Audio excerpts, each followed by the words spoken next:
الحمد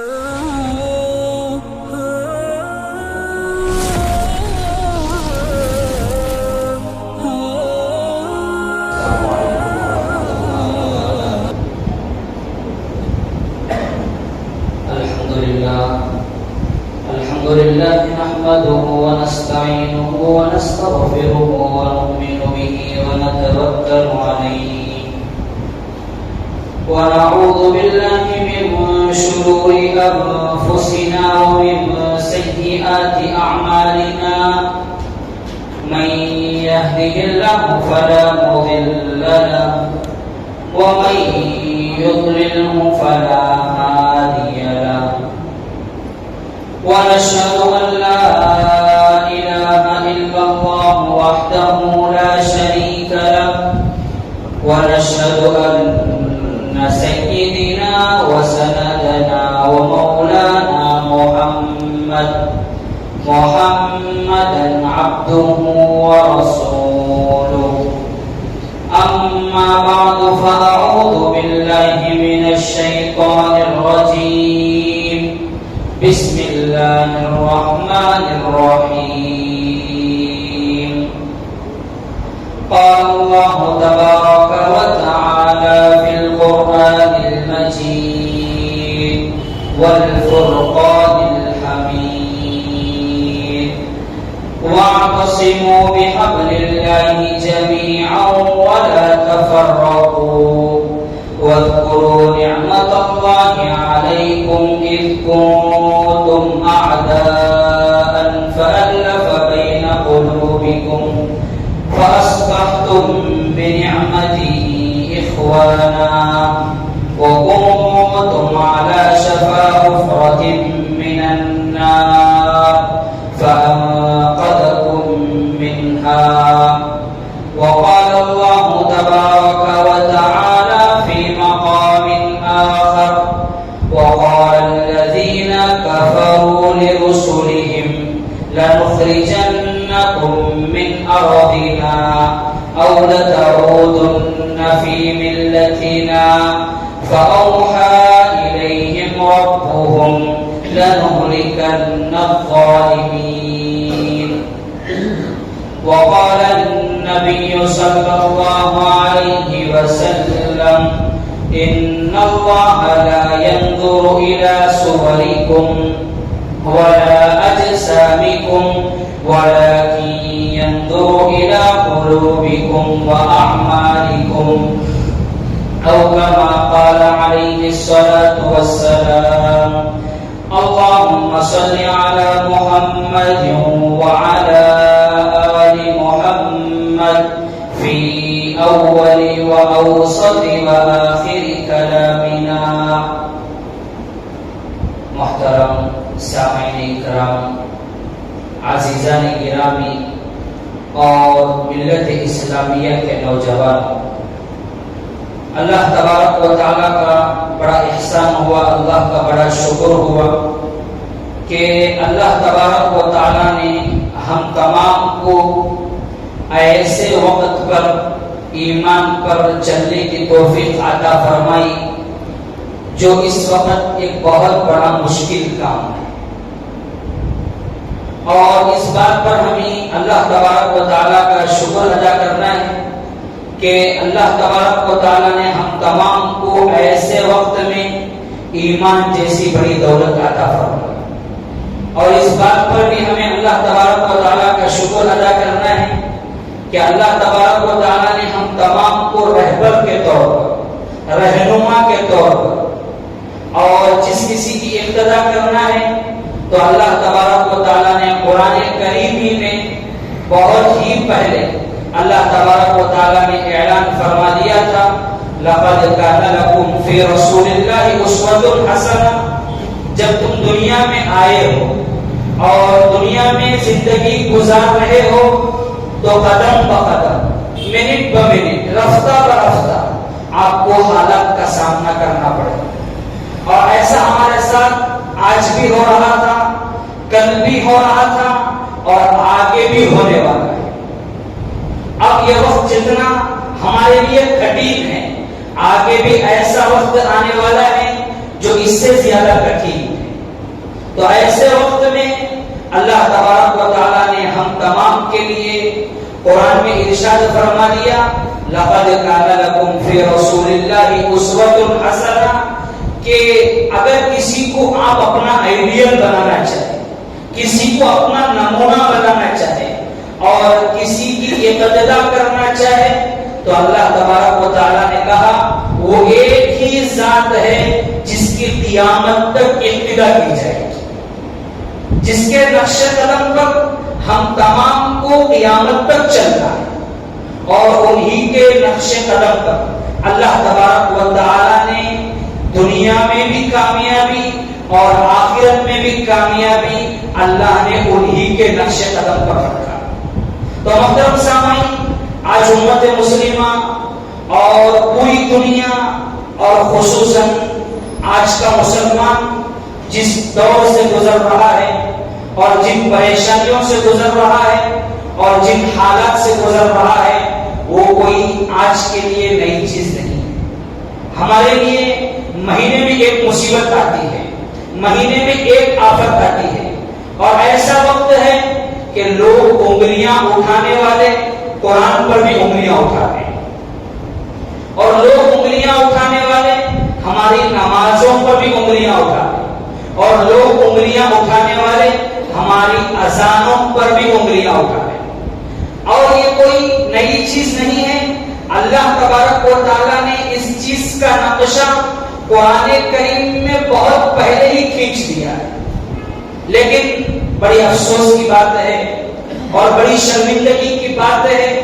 کہ جس طرح دنیا سے ہماری محبت ہے، چیزوں سے ہماری محبت ہے، اور جس طرح لوگوں سے ہمیں محبت ہے، اس طرح کی ہماری محبت قرآن سے نہیں ہے، اس طرح کی ہماری محبت حدیث سے نہیں ہے، اس طرح کی ہماری محبت اللہ کے نبی کی زندگی سے نہیں ہے۔ اور جیسا کہ آج ہم لوگ نماز پڑھنے کے لیے آ رہے ہیں، یا رمضان کے مہینے میں ہم لوگ روزہ رکھتے ہیں، یا رمضان کے مہینے میں ہم لوگ زکات دیتے ہیں، تو وہ ہم عبادت سمجھ کر نہیں دے رہے، عادت سمجھ کر دے رہے۔ سب روزہ رکھے ہیں، میں بھی روزہ رکھی، سب نماز پڑھ لیے، میں بھی نماز پڑھ لیا۔ ہماری مسجدیں دوسری نمازوں میں خالی ہوتی ہے، فجر کی نمازوں میں ہماری مسجدیں خالی ہوتی ہے، لیکن جمعہ کی نماز میں سب لوگ نمازوں کو جانے کے لیے تیار ہوتے ہیں، تو ہم بھی کیا عادت سمجھ کر تیار ہو کر آ جاتے ہیں کہ اگر میں باہر رہا تو لوگ مجھے کہیں گے دیکھ جمعہ کی نماز بھی نہیں پڑھا۔ تو عادت سمجھ کر ہم لوگ نماز پڑھ رہے ہیں، عادت سمجھ کر ہم لوگ قرآن پڑھ رہے ہیں۔ ابھی تک ہمارا اندازہ اور ہماری عبادتیں اور ہماری نمازیں وہ عبادت پر نہیں۔ تو محترم بزرگوں دوستوں، آج جس حالات سے امت مسلمہ گزر رہی ہے یہ کوئی نئی چیز نہیں ہے۔ اللہ تبارک و تعالیٰ نے قرآن کریم کے اندر ارشاد فرمایا وَقَالَ الَّذِينَ كَفَرُوا لِرُسُلِهِمْ لَنُخْرِجَنَّكُمْ مِنْ أَرْضِنَا، جو لوگ اللہ کا انکار کرنے والے تھے اور جو لوگ نبی کا انکار کرنے والے تھے، ان لوگوں کا یہ نعرہ تھا لَنُخْرِجَنَّكُمْ مِنْ أَرْضِنَا، اگر آپ اللہ کی بات بتانے والے ہیں اور اپنے آپ کو نبی تسلیم کرنے والے ہیں تو آپ کو ہمارے بستیوں میں رہنے کا کوئی حق نہیں۔ جو لوگ اللہ کا انکار کر رہے تھے، جو لوگ نبی کا انکار کر رہے تھے، یہ لوگ اپنے رسولوں سے کہہ رہے تھے لَنُخْرِجَنَّكُمْ مِنْ أَرْضِنَا، ہم آپ کو اپنی زمینوں سے نکال دیں گے، أَوْ لَتَعُودُنَّ فِي مِلَّتِنَا، اگر آپ ہماری بستیوں میں رہنا ہے تو آپ کے دین پر نہیں رہیں گے بلکہ ہمارے باپ دادا کا جو دین ہے اس دین پر رہیں گے۔ یہ لوگ کافر لوگ اپنے رسولوں سے کہہ رہے تھے، تو اللہ تبارک و تعالیٰ نے رسولوں کی طرف وہی بھیجی، کوئی آپ کو گھبرانے کی ضرورت نہیں ہے، کوئی آپ کو ڈرنے کی ضرورت نہیں ہے۔ اللہ تبارک و تعالیٰ نے کہا فَأَوْحَىٰ إِلَيْهِمْ رَبُّهُمْ لَنُهْلِكَنَّ الظَّالِمِينَ، عنقریب ایک ایسا وقت آنے والا ہے، عنقریب ایک ایسی کڑی آنے والی ہے، ہم ظالمین کو ہلاک و برباد کریں گے۔ ہم ظالمین کو جو ہے دنیا سے ختم کریں گے. اور اس کے بعد اللہ تبارک و تعالیٰ نے اپنے رسولوں کی طرف وحی بھیجی وَلَنُسْكِنَنَّكُمُ الْأَرْضَ مِن بَعْدِهِمْ. اور اس کے بعد ہم کیا کریں گے؟ زمین پر آپ کا قبضہ جمع. اور حقیقت میں زمینوں پر آپ کو رہنا ہے. اور اللہ تبارک و تعالیٰ نے اپنے نبیوں سے وعدہ کیا کہ کب آپ ان حالت پر آئیں گے؟ ذَلِكَ لِمَنْ خَافَ مَقَامِي وَخَافَ وَعِيدِ. یہ اس وقت ہوگا جب ہم اپنے رب کے سامنے کھڑے ہونے سے ڈریں گے, جب ہم اللہ کے عذابات سے ڈریں گے. آج قرضدار جس کے پاس پیسہ قرض کو لیا ہے اس کے سامنے جانے سے ڈرتا ہے. یہ جس آدمی کے اس کے ساتھ کچھ معاملات ہوئے ہیں اس کے سامنے سے جانے سے ڈرتا ہے. لیکن اپنے رب کے سامنے آج ہم لوگ نہیں جھک رہے ہیں, اس لیے ساری دنیا کے سامنے ہم لوگ جھکے ہوئے. آج میں آپ حضرات کو جس عنوان کے تحت جوڑنا چاہ رہا ہوں, آج اس عنوان کو ہم لوگ بھول گئے. وہ ایسا عنوان ہے, اگر اس عنوان کو ہم اپنے دماغوں میں رکھیں گے اور اپنے دلوں میں بسائیں گے تو آج جو حالات امت مسلمہ دیکھ رہی ہے ایسے حالات امت مسلمہ کو دیکھنے کی ضرورت نہیں ہے. اللہ کے نبی کریم صلی اللہ علیہ وسلم ہم سب کے علم میں ہے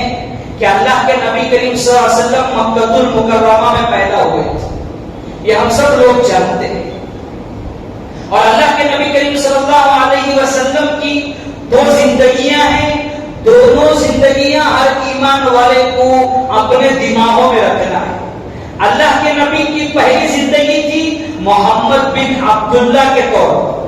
اور اللہ کے نبی کی دوسری زندگی تھی محمد رسول اللہ کے طور پر. جب اللہ کے نبی محمد بن عبداللہ تھے, ابھی نبوت نہیں ملی تھی, تو اللہ کے نبی کو لوگ نبی کہہ رہے تھے, اللہ کے نبی کو لوگ صادق کہہ رہے تھے, اللہ کے نبی کو لوگ اپنا پیشوا سمجھ رہے تھے. لیکن جب اللہ کے نبی محمد رسول اللہ سے روشناس ہوئے اور اللہ کے نبی کو محمد رسول اللہ کے لقب کے ساتھ جوڑا گیا اور اللہ کے نبی کو نبوت ملی, جو لوگ ساتھ رہ رہے تھے ان لوگوں نے بھی ساتھ چھوڑ دیا, اور جو لوگ امین کہہ رہے تھے وہ لوگ اب جھوٹا کہنے لگے, جو لوگ صادق کہہ رہے تھے وہ لوگ اب مجنون کہنے لگے, وہ لوگ اب دیوانہ کہنے لگے. تو اللہ کے نبی کے زندگیوں کے دو پہلو بھی ہمیں سمجھنا چاہیے. آج مسلم معاشرہ کیا ہو رہا ہے؟ دنیا کی ہر چیز مسلم معاشرہ جانتا ہے. آج آپ چھوٹے بچے کو, ابھی وہ دوسری کلاس تیسری کلاس پڑھ رہا ہے, اگر آپ ایسے بچے کو اگر بٹھا کر فون کے بارے میں معلومات پوچھیں گے تو وہ ایسی ہسٹری بولے گا کہ اس کی کتاب آپ بنا سکتے ہیں, آرام سے بنا سکتے ہیں. کیونکہ بچے نے اپنا وقت فون پر صرف کیا اور اس کا تعلق فون کے ساتھ اتنا مضبوط ہو گیا کہ اب فون کے بارے میں وہ کتاب لکھ سکتا ہے. اگر وہی اسے دین کے بارے میں پوچھا جائے, اسلام کے بارے میں پوچھا جائے, شریعت کے بارے میں پوچھا جائے, بچوں کا تو کیا کہنا, بہت سارے بڑے ایسے ہیں جن کو خلفاء راشدین کے نام تک معلوم نہیں, اور بہت سارے بڑوں کا حال یہ ہے جن کو عشرہ مبشرہ تک معلوم نہیں, اور بہت سارے بڑوں کا حال یہ ہے دین کو, اسلام کی دین کی تاریخ سے کوئی لگاؤ اور کوئی واسطہ نہیں ہے. بچوں کی تو بہت دور کی بات ہے, آج ہمارے بڑوں کا یہ حال ہے. تو محترم سامعین, اللہ کے نبی کریم صلی اللہ علیہ وسلم کے زندگی کے دو بڑے پہلو تھے. ایک پہلو تھا محمد بن عبداللہ کا اور ایک پہلو تھا محمد رسول اللہ کا. اب جب اللہ کے نبی محمد بن عبداللہ سے محمد رسول اللہ کے پہلو میں ڈھالے گئے تو سارا مکہ اللہ کے نبی کا دشمن بن چکا تھا. زمین اپنی ساری وسعتوں کے باوجود اللہ کے نبی کی مخالف ہو گئی تھی, اور وہاں پر نمازیں پڑھنا تنگ ہو گیا تھا, وہاں پر دین کا کام کرنا تنگ ہو گیا تھا, وہاں پر عبادتیں کرنا تنگ ہو گیا تھا. تو اللہ کی طرف سے نبی کریم صلی اللہ علیہ وسلم کو وحی آئی, اور ہمارا مسئلہ کہ اذانوں پر انگلیاں اٹھی ہم لوگ خاموش رہے, نمازوں پر انگلیاں اٹھی ہم لوگ خاموش رہے، قرآن پر انگلیاں اٹھی، ہم لوگ خاموش رہے۔ ایسا وقت نبی کریم صلی اللہ علیہ وسلم کی زندگی میں بھی آیا، اور جیسا کہ میں نے آپ کو شروع بیان ہی میں کہا تھا کہ اللہ نے قرآن کریم میں وہ آیت اتاری کہ لوگ اپنے رسولوں سے کہہ رہے تھے لَنُخْرِجَنَّكُم مِّنْ أَرْضِنَا، کہ ہم لوگ آپ کو اپنی زمینوں سے نکالیں گے، أَوْ لَتَعُودُنَّ فِي مِلَّتِنَا، یا اگر آپ کو اس زمین میں رہنا ہے، اس زمین میں زندگی بسر کرنا ہے، اور اس زمین میں اگر آپ کو جینا ہے، أَوْ لَتَعُودُنَّ فِي مِلَّتِنَا، تو آپ اپنے مذہب کے حساب سے نہیں رہ سکتے، آپ اپنے دین کے حساب سے نہیں رہ سکتے، آپ اپنی شریعت کے حساب سے نہیں رہ سکتے۔ یہی وقت جو ہے اللہ کے نبی کریم صلی اللہ علیہ وسلم کی زندگی میں بھی آیا، اور مکہ المکرمہ کی زندگی میں بھی آیا کہ اللہ کے نبی کریم صلی اللہ علیہ وسلم کو نماز پڑھنا مشکل ہو گیا تھا۔ سننے میں بڑا آسان ہے اور کانوں کو مزہ بھی ملتا ہے کہ نماز پڑھنا بڑا مشکل ہو گیا تھا۔ ابھی کرونا کا جو دور گزرا، جب مسجدیں بند تھی تو مسجدوں کی کیا قدر وہ ہماری آنکھوں کے سامنے سے گزری، جماعت کی کیا قدر وہ ہماری آنکھوں کے سامنے سے گزری، اور جو ہے نمازوں کی کیا قدر، قرآن کی کیا قدر وہ ہماری آنکھوں کے سامنے سے وقت گزرا۔ تو اللہ کے نبی جب نماز پڑھتے تھے تو اونٹ کی اوجھڑیاں ملا کر ڈالی گئی۔ مکہ المکرمہ کی سرزمین تھی، کعبۃ اللہ کی زمین تھی وہ، اور اللہ کے نبی جب نماز پڑھ رہے تھے اللہ کے نبی کے گلے میں کپڑے ڈال کر بھی گھسیٹے گئے، کپڑے ڈال کر بھی کھینچا گیا۔ یہ سارا وقت جب گزرا تو اللہ تبارک و تعالیٰ نے اپنے نبی کو یہ وحی بھیجی کہ آپ کو مکہ المکرمہ سے مدینہ المنورہ جانا ہے۔ تو اسلام جس وقت بدلا اور اسلام جس وقت کروٹ لیا، اور اسلام سے ہمارا کیا تعلق، ہجرت سے ہمارا کیا تعلق، آج لوگ اس چیز سے بہت دور ہیں۔ حالانکہ ہجرت ہی ایک ایسا موقع ہے جس سے دنیا میں اسلام کروٹ لیا، جس سے دنیا میں اسلام پھیلا، وہ ہجرت کے بعد دنیا میں اسلام پھیلا۔ تو اللہ کے نبی کریم صلی اللہ علیہ وسلم کو جب وحی آئی کہ آپ کو مکہ المکرمہ کی سرزمین چھوڑنا ہے، ذرا اپنے دلوں پہ ہاتھ رکھ کے سوچیں، جس زمین میں ہم پیدا ہوئے ہیں، جس زمین میں ہم پلے بڑے ہیں، جس زمین کے اندر رہ کر کھا کر پی کر اس زمین کا دودھ ہم نے پیا ہے، اس زمین کو چھوڑنا ہمارے لیے کتنا مشکل وقت ہے، ہمارے لیے کتنا کڑا مقام ہے۔ لیکن جیسے ہی اللہ تبارک و تعالیٰ کا یہ حکم آیا، اللہ کے نبی کریم صلی اللہ علیہ وسلم مدینے کی جانب ہجرت کے لیے نکلے، اور کعبے کو محبت کی نگاہوں سے دیکھے اور کہا اے کعبہ تو دنیا میں مجھے سب سے زیادہ پسندیدہ ہے، تو دنیا میں مجھے سب سے زیادہ پسندیدہ ہے، اگر یہ ظالم کافر جابر لوگ اگر مجھے تنگ نہ کرتے تو میں کبھی تیری سرزمین کو نہ چھوڑتا، میں کبھی تیری سرزمین سے واپس نہ جاتا۔ لیکن ذرا سوچیں، یہاں مسئلہ مال کا نہیں ہے۔ جو لوگ باہر جا کر آج مال کما کے آتے ہیں، آج ان لوگوں سے اپنے والدین کے حق ادا نہیں ہوتے، آج ان لوگوں سے اپنے بیویوں کے حق ادا نہیں ہوتے، آج ان لوگوں سے اپنے بچوں کے حق ادا نہیں ہوتے۔ اللہ کے نبی نے جو مکہ المکرمہ سے مدینہ المنورہ کی جانب جو ہجرت فرمائی، وہ مال کی بنیاد پر نہیں فرمائی، دولت کی بنیاد پر نہیں فرمائی، اور عزت شہرت کی بنیاد پر نہیں فرمائی۔ مسئلہ تھا اسلام کی بلندی کا، مسئلہ تھا اسلام کو دنیا میں پھیلانے کا، مسئلہ تھا اسلام کی سربلندی کا۔ تو اللہ نے کہا، اللہ کے نبی نے کعبے کو مخاطب کر کے کہا، اللہ کے نبی کی آنکھوں میں آنسو تھے اور اللہ کے نبی کعبے کو دیکھ رہے تھے، اور کہا قسم کو خدا اے کعبہ میں تجھے کبھی نہ چھوڑتا، اگر یہ لوگ مجھے یہاں اپنے دین پر رہتے ہوئے تنگ نہ کرتے، میں ضرور اس زمین میں رہتا۔ یہ کہنے کے بعد اللہ کے نبی کریم صلی اللہ علیہ وسلم حضرت ابوبکر رضی اللہ عنہ کے ہمراہ مکہ المکرمہ کو چھوڑ رہے ہیں، اور وہ ایسا وقت تھا کہ اللہ کے نبی جب مکہ المکرمہ کو چھوڑ کر آگے بڑھے،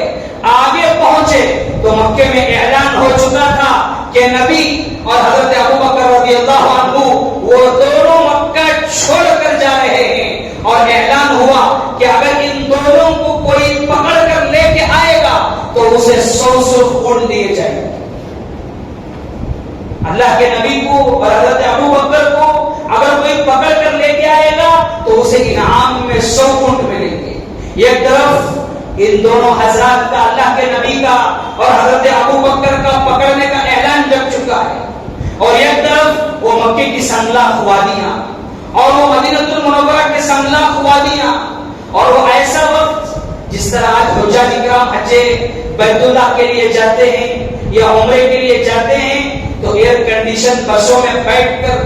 4-5 گھنٹوں میں وہ سفر طے کیا جاتا ہے، جسے تاریخ نے 500 کلومیٹر کا سفر لکھا ہے۔ آج تو روڈ بنے ہوئے ہیں اور ماشاءاللہ جگہ جگہ آپ کی بس کھڑتی ہے اور آپ کے لیے پانی، کھانا، ساری چیزیں آپ کے لیے میسر ہوتی ہیں، لیکن نبی کے لیے ایسا کوئی مسئلہ بھی نہیں تھا۔ نبی کے لیے نہ پانی کا انتظام تھا، نبی کے لیے نہ کھانے کا انتظام تھا، نہ نبی کے لیے کسی چیز کا انتظام تھا۔ نبی اور حضرت ابو بکر رضی اللہ عنہ دونوں ایک اونٹنی میں سوار ہو کر گئے۔ تاریخ نے لکھا ہے کہ نبی اس وقت نبی بنے جب نبی کے اندر امت کو سنبھالنے کا کردار ہے۔ حضرت ابو بکر ساتھ میں ہیں۔ سفر کی کارگزاری تاریخ میں لکھی ہوئی ہے کہ تھوڑا سفر اللہ کے نبی اونٹ پر سوار ہوتے ہیں، حضرت ابو بکر اونٹ کی نکیل پکڑتے ہیں اور تھوڑی دیر حضرت ابو بکر سوار ہوتے ہیں، اللہ کے نبی اونٹ کی نکیل پکڑ کر جاتے ہیں۔ یہ ہوتا ہے قائد، یہ ہوتا ہے امیر، جو مشکل اوقات میں بھی امت کا ساتھ نہ چھوڑے، جو مشکل اوقات میں بھی اپنے دوست کا ساتھ نہ چھوڑے۔ آج کے امیروں پر افسوس ہے اور آج کے امیروں کی زندگیوں پر شرمندگی ہے، جب امت پر حالات آ جاتے ہیں وہ لوگ اپنا پیچھا چھڑا کے بھاگتے ہیں، وہ لوگ اپنی عزتوں کو بچانے میں لگے ہوئے ہوتے ہیں، ان لوگوں کو اپنی عزتوں کی، ان لوگوں کو اپنی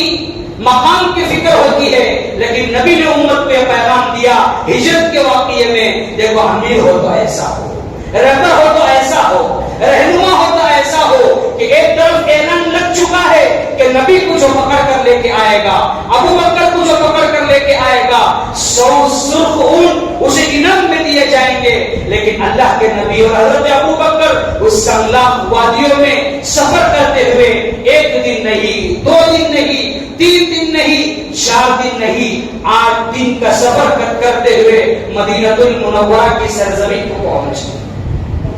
یہ ہجرت کا واقعہ اپنے اندر سارا اسلام رکھتا ہے، یہ ہجرت کا واقعہ اپنے اندر ہماری زندگی کے سارے سنہرے اصول رکھتا ہے، لیکن کبھی ہم نے ہجرت کے واقعے کو اس انداز کے ساتھ نہیں سمجھا جس انداز کے ساتھ ہمیں سمجھنا چاہیے۔ ہاں، ہم نے سنا ہے کہ ہجرت کبھی ہوئی تھی، ہم نے سنا ہے کہ جنگ آزادی کبھی ہوئی تھی،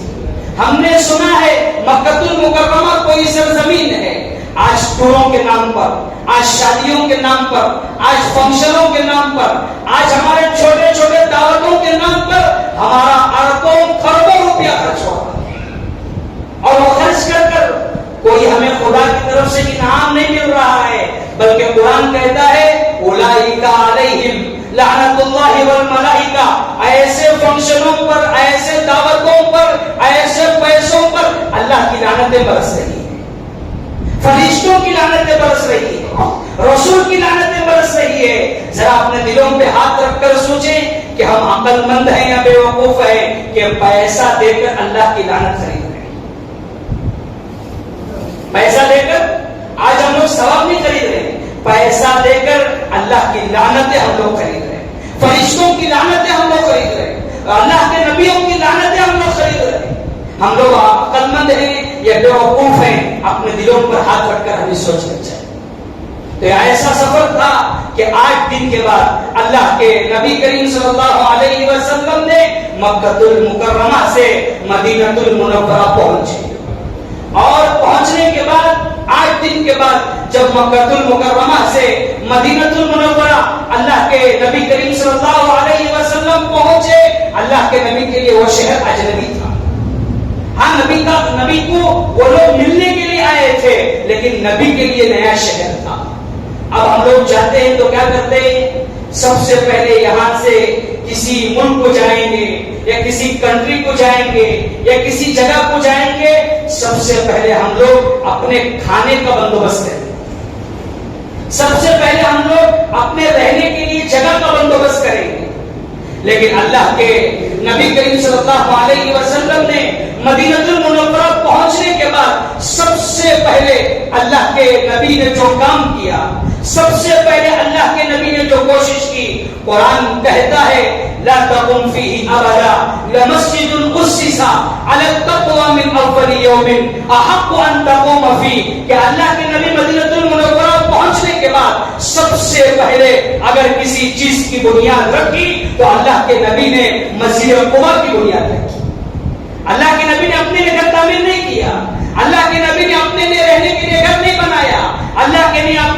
نبی اپنے لیے ایئر کنڈیشن روموں کی تعمیر نہیں کی۔ اللہ کے نبی مدینہ المنورہ پہنچنے کے بعد سب سے پہلے جو کام کیا وہ اللہ کے نبی نے 2 مسجدوں کی بنیاد رکھی۔ سب سے پہلے قرآن کہتا ہے لا تقم فیہ ابدا لمسجد اسس علی التقوی من اول یوم احق ان تقوم فیہ، اللہ کے نبی مدینہ المنورہ پہنچنے کے بعد سب سے پہلے مسجد قباء کا بنیاد رکھی، اور اس کے بعد اللہ کے نبی نے 2 یتیم بچوں کے پاس زمین خریدی، اور اس کے بعد مسجد نبوی کے اللہ کے نبی نے بنیاد رکھی۔ اور امت مسلمہ کو ہجرت کے واقعے کے بعد سب سے پہلے یہ پیغام دیا کہ دیکھو تمہاری بنیادیں اگر مضبوط ہونی ہے اور تمہیں دنیا میں اگر ذلت و رسوائی کا سامنا نہیں کرنا ہے اور دنیا کے لوگوں کے پاس تمہیں نہ جھکنا ہے اور دنیا کے لوگوں پر اگر تمہیں حکومتیں کرنا ہے تو ہمارے لیے سب سے قیمتی سرمایہ اور ہمارے لیے سب سے اچھی جگہ یہ مسجد ہے۔ اللہ کے نبی نے امت کو یہ پیغام دیا، اور قرآن کہتا ہے لمسجد اسس علی التقوی من اول یوم احق ان تقوم فیہ، جس چیز کی بنیاد تقوی پر رکھی گئی تھی وہ مسجد قباء ہی تھی، جس کی بنیاد اللہ کے نبی نے تقوی پر رکھی۔ وہ مسجد صرف مسجد نہیں تھی بلکہ امت کو اللہ کے نبی یہ پیغام دینا چاہتے تھے، جہاں وہ مسجد مسلمانوں کی عبادت کرنے کی جگہ تھی، جہاں وہ مسجد مسلمانوں کے بچوں کو اور صحابہ کو پڑھنے کی جگہ تھی، وہی وہ مسجد عدالت کا بھی تھی، وہی وہ مسجد فیصلہ کا بھی تھی۔ اللہ کے نبی کے دور کا پوری تاریخ کا آپ مطالعہ کر لیں، پوری تاریخ کو اٹھا کر چھان کر دیکھ لیں اور پوری تاریخ کو آپ سرچ کر دیکھ لیں کہ اللہ کے نبی کے زمانے میں مسجدیں صرف نماز پڑھنے کی جگہ نہیں تھی، مسجدیں صرف جو ہے وہ قرآن پڑھنے کی جگہ نہیں تھی۔ اللہ کے نبی کے زمانے میں جہاں مسجد نماز پڑھنے کی جگہ تھی وہی اللہ کے نبی مسجد کو دارالصفا بھی بنائے تھے۔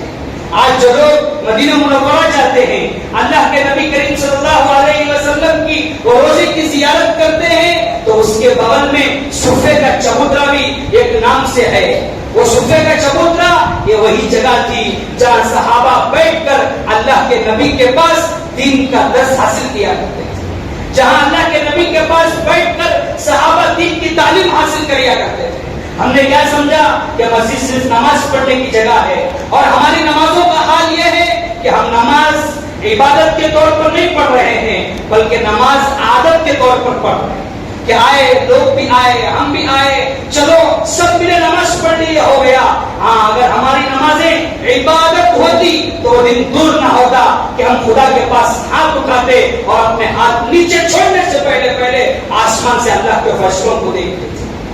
وہ دن دور نہیں تھا ہمارے لیے، لیکن ہماری نمازوں میں وہ جنگ نہیں ہے، ہماری نمازوں میں وہ دمخم نہیں ہے، اور ہماری نمازوں میں وہ جذبہ نہیں ہے، اور ہماری نمازوں میں وہ خشوع و خضوع نہیں ہے کہ ہم 2 رکعت نماز پڑھیں اور اللہ کے پاس دعا مانگیں اور ہمارے ہاتھیں نیچے رکھنے سے پہلے آسمان سے فیصلے خداوندی اتر جائے۔ تو محترم سامعین، بتانے کا مقصد یہ ہے کہ ہجرت کے واقعے کے بعد اللہ کے نبی نے اسلام کی بلندی کے لیے اور اسلام کو پوری دنیا میں عام کرنے کے لیے اور اسلام کو پھیلانے کے لیے اللہ کے نبی نے سب سے پہلے مسجد قباء کی بنیاد رکھی۔ اور قرآن وہی کہتا ہے لمسجد اسس علی التقوی من اول یوم احق ان تقوم فیہ. اگر نبی چاہتے اپنے لیے مدینہ المنورہ میں سب سے پہلے اپنے لیے گھر کی تعمیر کراتے. اگر نبی چاہتے تو مدینہ المنورہ میں اپنے لیے رہنے کے لیے اونچی اونچی بلڈنگیں تیار کرتے. لیکن امت کو یہ پیغام دینا تھا کہ اگر دنیا میں دین باقی رہنا ہے, اگر دنیا میں اسلام باقی رہنا ہے, اگر دنیا میں ہمیں اونچا مقام چاہنا ہے, ہماری عزت مسجدوں سے وابستہ ہے, ہماری سربلندی مسجدوں سے وابستہ ہے. جس دن ہم اللہ کے گھر کو ویران کریں گے, یہ بات اپنے دماغوں میں بٹھا لیں کہ اس دن ہماری زندگی بھی اللہ ویران کر دے.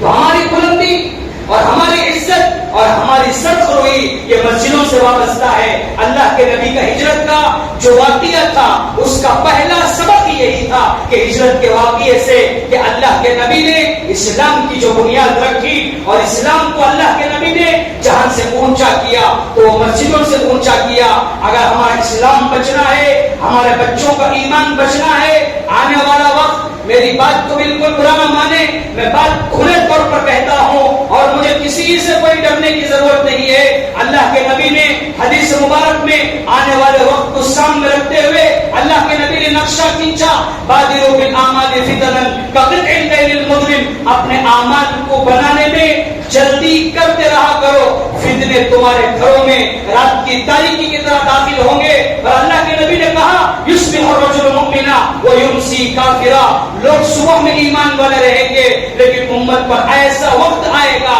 شام ہوتے ہوتے کافر ہو جائے. اور اللہ کے نبی نے آگے کہا یمسی مؤمنا, وہ بھی امت دیکھے گی کہ شام میں ایمان والا رہے گا لیکن صبح ہوتے ہوتے کافر ہو جائے گا. اور اللہ کے نبی نے آگے کہا یبیع دینہ بعرض من الدنیا, اپنے دین کو دنیا کے چند سکوں کے بدلے میں, دنیا کی عزت کے بدلے میں, دنیا میں شہرت کے بدلے میں, دنیا کے مقام کے بدلے میں لوگ اپنے دین کا سودا کریں گے, اپنے ایمان کا سودا کریں گے. ایسے وقت میں مسجدیں ہمارے لیے حفاظت کی جگہ ہے, مسجدیں ہمارے لیے اسلام کا قلعہ ہے. تو ہجرت کے واقعے کے دو پیغام تھے. ایک پیغام ہمیں اپنے مسجدوں کی حفاظت کرنا ہے, اپنی مسجدوں کو مضبوط کرنا ہے. انشاءاللہ ہجرت کا دوسرا پیغام کیا ہے اور ہجرت کے دوسرے پیغام سے امت مسلمہ کو کیا سبق ملے گا, انشاءاللہ اگلے جمعہ آپ حضرات کے سامنے عرض کریں گے. اور دوسری آپ حضرات سے اعلان یہ ہے کہ ہمارے لیے بڑی خوشی و مسرت کا موقع ہے اور ہمارے لیے اللہ تبارک و تعالیٰ نے یہ خوش نصیبی کا موقع دیا ہے کہ ہماری جو مسجد بلال جس پر آپ حضرات الحمدللہ بیٹھے ہوئے ہیں, ان قریب اللہ تبارک و تعالیٰ نے وہ وقت لا کھڑا کیا ہے کہ ہماری بلال مسجد جو ہے وہ شہید ہونے والی ہے. اور انشاءاللہ اللہ کی ذات سے امید ہے کہ ایک عالیشان مسجد تعمیر ہوگی. لیکن یہ بات یاد رکھیں کہ مال اللہ جس کسی کو بھی دیتا ہے, لیکن ان لوگوں کے مال کو, جن لوگوں کا پیسہ مسجد پر لگتا ہے, سمجھو ان لوگوں کا مال جو ہے وہ کامیاب ہو گیا اور ان لوگوں کا مال جو ہے وہ راہ راست پر لگ گیا. جیسا کہ میں نے ابھی آپ حضرت سے کہا تھا کہ ہم لوگ پیسے دے کر اللہ کی لعنت خرید رہے ہیں. ہمارے دعوتوں پر, ہمارے فنکشنوں پر, ہمارے شادی بیاہ پر جو پیسہ خرچ ہو رہا ہے بجائے ثواب ملنے کے, قرآن کہتا ہے اولئک علیہم لعنت اللہ والملائکۃ والناس اجمعین. ایسے پیسوں پر جو ہے اللہ کی بھی لعنت ہے, فرشتوں کی بھی لعنت ہے, رسولوں کی بھی لعنت ہے. وہاں جو کام ہوتے ہیں بجائے ثواب ملنے کے ہمیں گناہ ملتا ہے. تو محترم سامعین, سارے حضرات سے یہ نہیں کہا جا سکتا کہ آپ پورا پیسہ اپنا لا کر دے دیں, اپنا گھر خالی کر دیں. اللہ نے جتنی ہمیں طاقت دی ہے, جتنی ہمیں قوت دی ہے, ایک مجمع اللہ نے وہ پیدا کیا ہے جن کے پاس مال ہے, وہ حضرات اپنے مال سے اپنا تعاون کریں. اور جن کو اللہ نے مال دولت نہیں دی, اگر اللہ نے ان کے پاس وقت دیا ہے, کل قیامت کے دن جو وقت مسجد میں ہم گزاریں گے اللہ کے پاس وہ وقت بھی تولا جائے گا, اللہ کے پاس وہ وقت بھی ہمارے لیے قابل مغفرت ہو جائے گا. تو اسی لیے جن کو اللہ نے مال نہیں دیا وہ حضرات اپنا وقت دے سکتے ہیں, اور جن حضرات کو اللہ نے وقت نہیں دیا وہ بھی ایک کام کر سکتے ہیں. اللہ نے ان کے پاس دعا کا ہتھیار دیا, وہ اللہ کے پاس دعا کر کے اللہ سے آسمان سے خزانوں کو اتار کر اللہ کے گھر کی تعمیر میں اپنی دعاؤں کے ذریعے سے ساتھ دے سکتے ہیں. اگر ایسا بھی نہیں ہے, اللہ نے ہمارے دماغ دیا ہے, دماغی صلاحیت دی ہے، آپ لوگ مسجد کے ذمہ داروں سے مل کر مسجد کے سلسلے میں کوئی مفید مشورہ دینا چاہتے ہیں تو وہ بھی ہم لوگ کر سکتے ہیں۔ تو ہمارے لیے بڑی خوشی کا موقع ہے کہ آنے والی جمعرات یعنی 15 تاریخ کے دن عصر کی نماز کے بعد سے